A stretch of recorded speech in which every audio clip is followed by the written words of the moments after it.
Apapun cemilannya, apapun jajanannya, apapun makanannya, minumnya, teh botol sostro. Baik yang ditunjukkan oleh Pak Ganjar maupun Pak Anies, itu mampu menyampaikan suatu gagasan-gagasan yang tidak hanya visioner tetapi membumi. Lebih kepada pengalaman sebagai kepala daerah karena itu suatu model di dalam menghadirkan kebijakan untuk rakyat. Maka Pak Ganjar ketika guru SMA, SMK, SLB diberikan pada provinsi, maka pada saat itu yang saya tanya pertama adalah berapa gajimu? 300.000 Pak. Sungguh tidak adil pemerintah ini.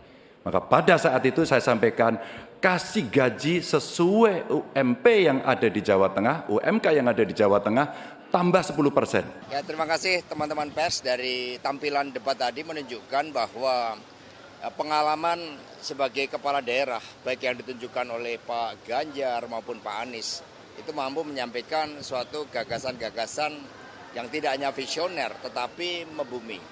Berbeda dengan Pak Prabowo yang ruang lingkup pengalamannya banyak di pertahanan. Sehingga tadi lebih banyak perdebatan ini adalah gagasan dari Pak Ganjar Pranowo bagaimana komitmen negara hadir di dalam menciptakan lapangan kerja, di dalam menghadirkan politik pendidikan yang anti liberalisasi dan memberikan keberpihakan terhadap wong cilik, itu didasarkan pada pengalaman-pengalaman yang konkret sebagai kepala daerah. Demikian pula Pak Anies. Jadi ini menjadi forumnya antara Pak Ganjar dan Pak Anies. Tapi kesamaan ini apakah hanya karena background kepala daerah atau memang ada kedekatan politik menjelang 14 bulan nanti? Ya, lebih kepada pengalaman sebagai kepala daerah karena itu suatu model di dalam menghadirkan kebijakan untuk rakyat. Maka Pak Ganjar sangat konkret di dalam menjawab bagaimana menciptakan lapangan kerja. Bahkan kemudian juga penting suatu rekam jejak digital. Dan apa yang ditampilkan Pak Ganjar baru saja untuk menghadirkan suatu satsetnet itu merupakan suatu langkah terobosan. Bahwa apa yang direncanakan oleh Pak Ganjar langsung mencoba untuk diimplementasikan. Mas Hasto tadi Pak Anies sempat menyebutkan ya kalau bansos bukan untuk kepentingan pemberi tapi penerima. Kalau dari Mas Hasto sendiri komentarnya setuju dengan statement itu?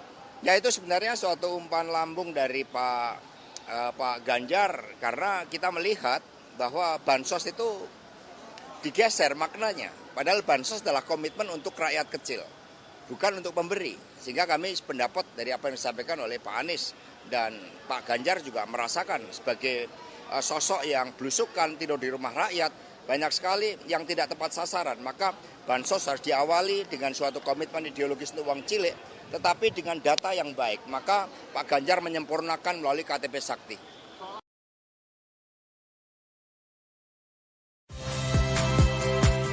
Saya Niluh Puspa. Saksikan program-program Kompas TV melalui siaran digital, pay TV, dan media streaming lainnya.